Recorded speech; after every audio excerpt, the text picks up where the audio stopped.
આજે હું તમારી સાથે લઈને આવી છું પલાળિયા વગરની મગની દાળ અને અડધો કપ રવામાંથી બનતો એકદમ નવો નાસ્તો જે આપણે બિલકુલ તેલ વગર બનાવીને તૈયાર કરવાનો છે। તો ઉનાળો આવે ને એટલે બધાને શાક રોટલી બનાવવાનો પણ કંટાળો આવે છે અને વારંવાર શાક રોટલી ખાવાનો પણ કંટાળો આવે છે। તો બધા એવું જ વિચારતા હોય છે કે એવું તો શું બને કે જે ઓછા તેલમાં બને અને ફટાફટ બની જાય। તો આજે આપણે એવી જ રેસીપી લઈને આવી ગયા છીએ અને આમ પણ આપણને બધાને ખબર છે કે મગની દાળ છે એ આપણી હેલ્થ માટે કેટલી બધી ફાયદાકારક છે અને જો તમારે આના બેનિફિટ જાણવા હોય ને તો તમે ગૂગલમાં જઈને પણ સર્ચ કરી શકો છો। તો રેસીપી શરૂ કરતા પહેલાં હું તમને એક ખાસ અને ખુશીની વાત જણાવી દઉં કે તમારા બધાના એટલો બધો સપોર્ટથી આપણી ચેનલ દેવાંશુસ કિચનમાં 100K સબસ્ક્રાઈબર પૂરા થઈ ગયા છે। તો બસ આવો ને આવો જ તમે સપોર્ટ કરતા રહેજો જેથી કરીને હું પણ તમારા માટે આવા અવનવા વિડીયો લાવતી રહું। તો ચાલો શરૂ કરીએ રેસીપી। તો જુઓ મિત્રો, એના માટે અહીંયા આપણે જોઈશે અડધો કપ રવો અને અડધો કપ ફોતરાવાળી પલાળિયા વગરની મગની દાળ અને બીજા તમારે અહીંયા જો કોઈ વેજીટેબલ એડ કરવા હોય તો તમે કરી શકો છો, પણ હું માત્ર આ 3 ઇન્ગ્રીડિયન્ટ્સથી આજે આ રેસીપી બનાવવાની છું। તો જુઓ, હવે અહીંયા આપણે જેટલો રવો લીધેલો હતો ને એટલી જ આપણે મગની દાળને પણ ભરી લેશું। તો જુઓ, એટલો આપણે રવો હતો અને એટલી આપણે મગની દાળ લેવાની છે અને આ જ કાચી દાળને આપણે મિક્સર જારની અંદર એડ કરી દઈશું અને ફાઇન પાવડર કરી લેવાનું છે।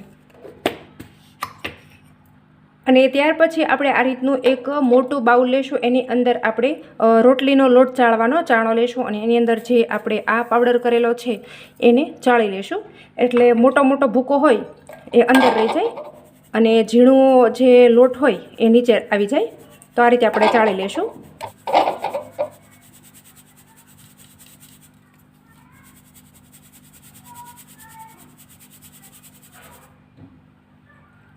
તો તમે જોઈ શકો છો કે આ કેટલો સરસ ભૂકો છે એ નીચે નીકળી ગયો છે અને આને આપણે બીજી વખત દળી લેશું। તો આ રીતે આપણે 1-2 વખત કરશું ને એટલે બધો ઝીણો લોટ છે એ નીચે આવી જશે અને આને ફરી વખત દળી લેશું। તો અહીંયા આપણે આ જે ફોતરાવાળી મગની દાળ હતી એને સરસ રીતે મેં ભૂકો કરી લીધો છે। તમે જોઈ શકો છો કે એકદમ ફાઇન પાવડર થઈ ગયો છે। બસ આ રીતે આપણે કરવાનું હતું અને ત્યાર પછી જો અહીંયા આપણે જેટલી મગની દાળ હતી ને એટલો જ આપણે રવો લીધેલો છે, તો એ પણ આપણે ઉમેરી દઈશું। તો સૌથી પહેલાં આપણે આ બધી વસ્તુને મિક્સ કરી દઈશું।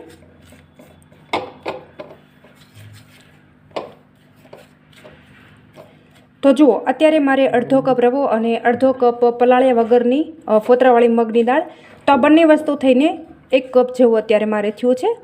તો આટલામાંથી પણ તમારે એટલો બધો નાસ્તો બનશે ને કે આખા ઘરને થઈ રહેશે। અને હવે ત્યાર પછી જો અહીંયા મેં જે કપ ભરીને રવો અને ફોતરાવાળી મગની દાળ લીધેલી હતી ને એ જ કપ ભરીને અત્યારે મેં ખાટું દહીં લીધું છે, તો એ પણ આપણે ઉમેરી દઈશું। હલાવી અને સરસ રીતે આપણે મિક્સ કરી લઈશું અને જો વધારે ખાટું દહીં હોય ને તો આપણે થોડું પાણી મિક્સ કરવાનું છે। અને જુઓ, ત્યાર પછી અહીંયા આ જે બેટર છે એને પતલું કરવા માટે પાણી લેશું। તો આપણે થોડું થોડું પાણી પહેલાં ઉમેરશું અને સરસ રીતે મિક્સ કરતા જઈશું અને જો પાણી ઓછું પડે તો આપણે ફરી વખત પાણી ઉમેરવાનું છે। તો આ મગની દાળનો નાસ્તો છે એ એટલો બધો ટેસ્ટી અને હેલ્ધી બનીને તૈયાર થાય છે ને કે બધાને ખૂબ જ ભાવશે અને વળે આપણે આ બિલકુલ તેલ વગર બનાવીને તૈયાર કરવાનો છે। તો ઉનાળામાં આપણને પચવામાં પણ એટલો જ સારો રહેશે। ફરી વખત આપણે થોડું પાણી ઉમેરી દઈશું। તો અત્યારે મેં એટલું પાણી એડ કરેલું છે તો તમને કદાચ એવું થતું હશે કે આ બેટર છે એ પતલું થઈ ગયું છે, પણ આને આપણે થોડી વાર પડ્યું રહેવા દઈશું ને એટલે રવો છે એ બધું પાણી ઓબ્ઝર્વ કરી લેશે ને એટલે એકદમ પરફેક્ટ આપણું બેટર બનીને તૈયાર થઈ જશે।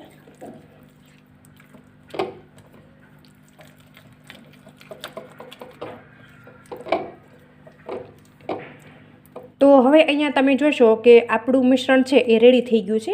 આ રીતે હું સ્પેચ્યુલામાંથી પાડું તો આસાનીથી પડી જાય છે અને ત્યાર પછી આપણે શું કરવાનું છે કે ઢાંકણ ઢાંકી અને 10 મિનિટનો રેસ્ટ આપી દઈશું જેથી કરીને આપણો રવો છે એ એકદમ સરસ એવો ફૂલી જાય।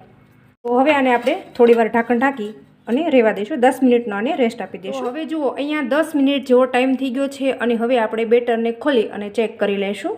હવે આપણે આ રીતે બેટરને હલાવીએ છીએ તો એકદમ પરફેક્ટ આપણું બેટર બનીને તૈયાર થઈ ગયું છે। જો કેટલું બધું ઘટ્ટ થઈ ગયું છે। હલાવી એક વખત આપણે ફેટી અને મિક્સ કરી લઈશું અને હવે આપણે એની અંદર ટેસ્ટ અકોર્ડિંગ મીઠું એડ કરી દઈશું. તો અત્યારે મેં 1 ટીસ્પૂન જેટલું લીધું છે, તો એ આપણે એડ કરી દઈશું. અને ત્યાર પછી અહીંયા મેં ઈનો લીધો છે, તો અત્યારે આપણે 1 ઈનો છે એમાંથી અડધો ઈનો આપણે એડ કરીશું. અડધો મતલબ કે હાફ ટીસ્પૂન જેટલો અત્યારે થાય છે. અને 2 ટીસ્પૂન જેટલું પાણી નાખી ઈનોને આપણે એક્ટિવેટ કરી લઈશું.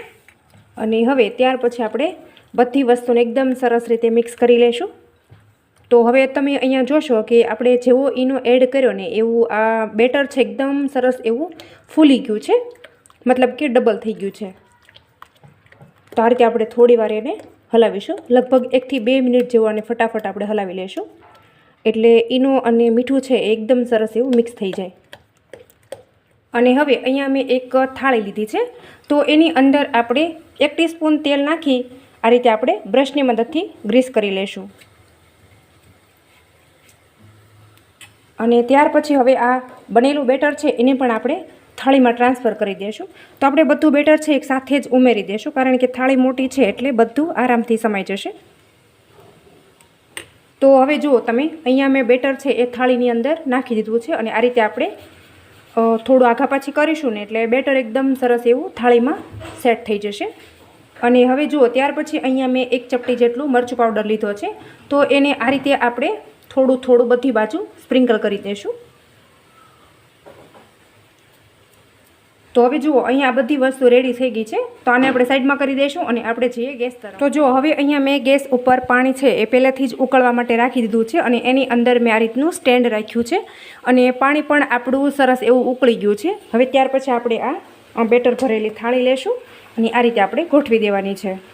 અને ગેસની ફ્લેમ છે એ અત્યારે મેં હાઈ રાખેલી છે.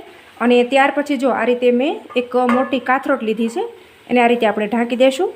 અને 15 મિનિટ આપણે આ ઢોકળા છે, મગની દાળના ઢોકળા છે, એને આપણે કૂક થવા દઈશું, એટલે એકદમ સરસ એવા એ કૂક થઈ જશે.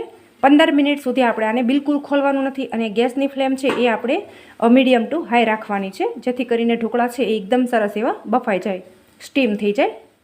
તો હવે અહીંયા લગભગ 10 થી 15 મિનિટ જેવો ટાઈમ થઈ ગયો છે, અને હવે આપણે ઢોકળા ખોલી અને ચેક કરી લઈશું. દાજીએ નહીં એનું ધ્યાન રાખીશું, કારણ કે એની અંદરથી સ્ટીમ છે એ બધી બહાર નીકળશે, જોશો તમે. તો હવે આપણા આ મગની દાળના ઢોકળા છે એ બફાઈ ગયા છે એ ચેક કરવા માટે આ રીતે આપણે કાંટા ચમચી લઈશું, અને કાંટા ચમચીને આ રીતે આપણે ઢોકળાની અંદર ઇન્સર્ટ કરીશું. આ રીતે નાખીશું ને એટલે તમે જોઈ શકો છો કે આપણો કાંટો છે એકદમ ચોખ્ખો બહાર આવે છે, મતલબ કે આપણા ઢોકળા છે એ એકદમ સરસ એવા કૂક થઈ ગયા છે. હવે આપણે એને નીચે ઉતારી લઈશું અને ઠંડા કરી લઈશું. તો હવે અહીંયા તમે જોઈ શકો છો કે આપણા જે મગની દાળના ઢોકળા છે એ એકદમ સરસ એવા ઠંડા થઈ ગયા છે. પીસીસ પાડવા માટે એ પરફેક્ટ રેડી છે. તમે આ રીતે જોઈ શકો છો કે હું હાથની મદદથી એની કિનારે આ રીતે ખેંચું છું, એટલે એકદમ સરસ એવા એ નીચેથી ઉખડી જાય છે. તો હવે આપણે એને મનગમતા પીસીસ કરી લઈશું. તો તમે જોઈ શકો છો કે અહીંયા હું આ રીતે ચાકુની મદદથી થોડા જ એને આ રીતે કરું છું, તો એકદમ સરસ એવા પીસીસ થઈ જાય છે, વિખાતા પણ નથી, તમે જોશો. તો હવે તમને ક્યારેક એવું થાય કે તમારે ઇન્સ્ટન્ટ ઢોકળા ખાવા છે અને બેટર પલાળવાનું રહી ગયું છે, અથવા તો તમારે ઇડલી ખાવી છે કે પછી અપ્પમ ખાવા છે, તો આ રીતે તમે ઇન્સ્ટન્ટ કાચી મગની દાળ હોય પલાળ્યા વગરની, એને તમારે મિક્સરમાં પીસી લેવાની અને આ રીતે ફટાફટ નાસ્તો બનાવી દેવાનો. અને જોશો કે તમે આપણે એને તેલ વગર બનાવીને તૈયાર કર્યો છે, એટલે હેલ્ધી પણ છે અને ટેસ્ટી પણ છે. તો જુઓ અત્યારે મેં ઢોકળા તૈયાર કર્યા છે, અને વળી કેટલા સરસ તૈયાર થઈ ગયા છે, કોઈ પણ જાતની મહેનત વગર આ ફટાફટ તૈયાર થઈ ગયા છે. અને વળી આપણે સાંજે પલાળવાની પણ એમ કે માથાફૂટ જરા પણ રહેતી નથી. અને હવે હું તમને આ એક પીસ છે એ હું ખોલીને બતાવી દઉં. તો આ રીતે આપણે કરશું એટલે નીકળી જશે આસાનીથી, કેમ કે આપણે નીચે છે તેલ લગાવેલું છે. જો